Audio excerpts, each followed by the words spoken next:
کہ قربانی کے موقع پر باقاعدہ ایک بہت لمبے چوڑے مہنگے جانور کا خریدنا. اچھا اللہ نے اگر استطاعت دی ہے ٹھیک ہے، آپ مہنگا جانور خرید سکتے ہیں اس نیت سے کہ اس کا گوشت زیادہ حاجت مندوں اور ضرورت مندوں کو چلا جائے، کوئی حرج نہیں ہے، بلکہ افضل ہوتا ہے. عید قربان کی آمد ہے اور مدیہ ایسے میں بڑی تیاریاں ہوتی ہیں، منڈی جانا ہوتا ہے، وہاں پر جا کے جانور دیکھنا ہوتا ہے، خوبصورت سے خوبصورت جانور کی تلاش ہوتی ہے. یہ الگ بات ہے کہ جب اس کی پرائس ٹیگ پتہ چلتا ہے، قیمت پتہ چلتی ہے تو ایک بڑا جھٹکا لگتا ہے 440 واٹ کا. بالکل جی بالکل. تو بڑے پریفرنسز ہوتے ہیں اس حوالے سے. ویسے آپ کبھی منڈی جانے کا اتفاق ہوا ہے آپ کو؟ ہاں بالکل جانے کا اتفاق ہوا ہے، اور وہ شو کرنے کے لیے گئی تھی. اور جب ہم شو کرنے جاتے ہیں تو بہت سارے لوگ تو آپ کو جو پرائسز ہیں نا وہ کم اس لیے بتاتے ہیں کہ ان کو پتہ ہے جب تو ٹی وی پہ آ رہے ہیں، اس لیے وہ کوشش کریں گے کہ ایک جانور جو کہ 6 لاکھ کا بیچ رہے ہیں نا تو آپ کو اس کی پرائس جو ہے نا وہ 4 لاکھ بتائیں. اور کچھ جو ہے ایسی ایسی خصوصیات بتاتے ہیں تاکہ لوگ جو ہے نا منڈی دوڑی چلے جائیں. لیکن ہم نے دیکھا ہے کہ موسٹلی جب لوگ جاتے ہیں، آج کل ایسے لوگ بھی ہیں کہ جب قربانی کا جب وقت آنے والا ہوتا ہے، بقرہ عید آتی ہے، تو ان کی کوشش ہوتی ہے کہ وہ ایسا جانور لے کے آئیں کہ پورے خاندان کو پتہ چلا جی کہ فلانوں کے ہاں قربانی کا جانور آیا ہے، اتنا مہنگا آیا ہے، اتنا لمبا، اتنا چوڑا. اس کو زیور بھی ڈالتے ہیں. اور اس کے بعد جناب زیور تو ڈال دیا، اس کے بعد پھر اس کی نمود و نمائش کس طرح سے ہوتی ہے کہ ڈھول کے ساتھ لے کے اس کو نکلتے ہیں گلی محلوں میں، اور وہ واک کرنے کا ایک کانسیپٹ جو ہے وہاں پر مختلف جانور نکل کے وہ جناب کر رہے ہوتے ہیں. تو جناب اسی حوالے سے اب اسلام کیا، اور ظاہر ہے کہ کیا طریقہ کار ہونا چاہیے، کس طریقے سے جانور کو دیکھنا چاہیے. عالم دین مفتی زبیر صاحب اس وقت ہمارے ساتھ براہ راست موجود ہیں.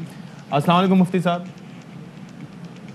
وعلیکم السلام ورحمۃ اللہ وبرکاتہ. مفتی صاحب عید قربان کی آمد ہے اور آج کل تو بڑے نمود و نمائش ہوتی ہے، جانوروں کو لے کر تشہیر کی جاتی ہے، پورے محلے کو بتایا جاتا ہے. آپ یہ بتائیے گا کہ اصل اور صحیح طریقہ کار کیا ہونا چاہیے، قربانی کا جانور کیسا ہونا چاہیے، اس کے اندر کیا خواص ہونے چاہیے؟ بسم اللہ الرحمن الرحیم، نحمدہ و نصلی علی رسولہ الکریم، اما بعد. میں سمجھتا ہوں کہ جو سب سے پہلی بنیادی شرط ہے وہ آپ نے اپنے انٹرو کے اندر اور اپنے اس سوال کے اندر خود ہی ذکر کر دیے. سورہ حج آیت نمبر 34 کے اندر اللہ رب العزت نے ارشاد فرمایا لَن يَنَالَ اللَّهَ لُحُومُهَا وَلَا دِمَاؤُهَا وَلَكِنْ يَنَالُهُ التَّقْوَى مِنْكُمْ کہ اللہ رب العزت کو تمہارے قربانی کے جانوروں کا گوشت پوست نہیں پہنچتا، لیکن اللہ رب العزت کو تمہارا تقوی پہنچتا ہے. خشیت خداوندی کتنی ہے، تقوی کتنا ہے، اللہ کو راضی کرنے اور خوشنودی خدا کا جذبہ تمہارے اندر کتنا ہے. وہ جو قربانی اور اضحیہ قربانی سنت ابراہیمی کا جو تصور تھا کہ حضرت ابراہیم علیہ السلام اور ان کے صاحبزادے حضرت اسماعیل علیہ السلام کے درمیان میں مکالمہ ہو رہا ہے، بیٹا ذبح ہونے اور قربان ہونے کے لیے تیار، باپ قربان کرنے کے لیے تیار. یہ تو پھر اللہ کی طرف سے معجزاتی طور پر یہ ہوتا ہے کہ اس کی جگہ پر مینڈھا بھیڑ آ جاتا ہے اور اللہ رب العزت کے حکم سے حضرت ابراہیم علیہ السلام اس کو ذبح کرتے ہیں. لیکن اللہ کے نام پر اور اللہ رب العزت کے حکم پر اپنی اور اپنے آل اولاد کی جان قربان کر دینے کا یہ جو توانا مخلصانہ، بغیر نام و نمود کا، بغیر دکھاوے کا، بغیر نمائش کا، وہ جو جذبہ ابراہیمی، وہ جو انبیاء کرام علیہ السلام کا جذبہ، وہ جو سرکار دو عالم صلی اللہ علیہ وسلم کی تعلیمات، اسے سامنے رکھنا چاہیے.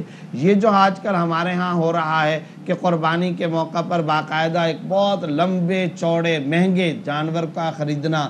اچھا اللہ نے اگر استطاعت دی ہے ٹھیک ہے، آپ مہنگا جانور خرید سکتے ہیں اس نیت سے کہ اس کا گوشت زیادہ حاجت مندوں اور ضرورت مندوں کو چلا جائے، کوئی حرج نہیں ہے، بلکہ افضل ہوتا ہے. مگر جس طرح کہ آپ نے ذکر کیا کہ اس کی واک کا اہتمام کروانا، ٹینٹ لگوانا، میڈیا کو بلانا، تصویر کشی کرنا، گلی کے اندر اس کو گھمانا، لوگوں کو لے کر کے آنا، باقاعدہ قطاریں لگنا، ٹکٹ لگنا، دیکھنا، دکھانا، کرسیاں بچھانا، خاندان کے اندر نام و نمود ہونا، 10 دن تک اس کا اظہار کرتے رہنا، ریاکاری کرتے رہنا، نام و نمود ہونا، خاندان میں چلے جانا، الیکٹرونکس اور پرنٹ میڈیا پر اس کو لے جانا، اس کی باقاعدہ تشہیر واٹس ایپ کے ذریعے کی جا رہی ہے، عوام الناس کو بتایا جا رہا ہے. یہ سب قربانی کے مزاج کے خلاف ہے. تو پھر کیا آپ کو لگتا ہے کہ وہ قربانی کا جو جذبہ ہے وہ اس میں کہیں نہ کہیں مس ہو جاتا ہے؟ تو پھر وہ جو قربانی کا مقصد ہوتا ہے وہ پورا ہو پاتا ہے ان تمام چیزوں میں؟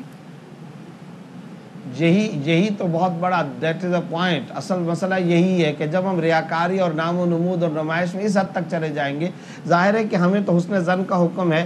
ہم کسی ایک فرد واحد کو مشخص طور پر فکس کر کے یہ نہیں کہیں گے کہ بھئی تیرے اندر اس طرح کا یہ معاملہ, لہذا تیری قربانی قبول نہیں. قبولیت والی ذات تو اللہ کی ہے, لیکن یہ چیزیں جو نظر آ رہی ہیں یہ سب شریعت کے مزاج کے خلاف ہے.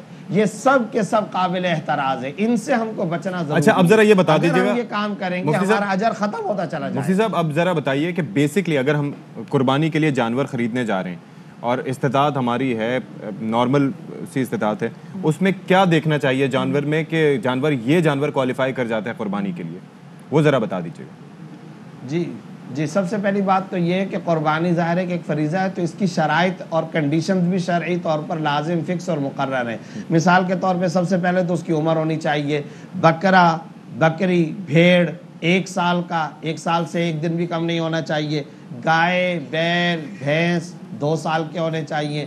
اونٹ 5 سال کا ہونا چاہیے. یہ جتنے میں نے جانور بتائے ان میں سے جو ان کی عمریں ان سے 1 دن بھی کم نہیں ہونا چاہیے. البتہ بھیڑ اور دمبے کے بارے میں شریعت کا قانون یہ کہ اگر وہ 6 ماہ کا ہو, 6 ماہ سے 1 دن بھی کم نہ ہو, 6 ماہ کا ہو اور دیکھنے میں اتنا فربا, تازہ, موٹا معلوم ہو کہ اگر اس کو باقی بھیڑوں دمبوں کے اندر ڈال دیا جائے تو وہ ان سے کم تر معلوم نہ ہو, تو بھیڑ اور دمبے کے اندر یہ گنجائش موجود ہے کہ 6 ماہ والے کی بھی قربانی شرعاً درست ہو جائے گی. عمر کے اعتبار سے ان تمام شرائط کا تمام جانوروں کے اندر لحاظ رکھنا ضروری ہے. 5 قسم کے جانور ہو گئے, بکرا, بکری, بھیڑ, دمبا, اونٹ, بیل, بھینس.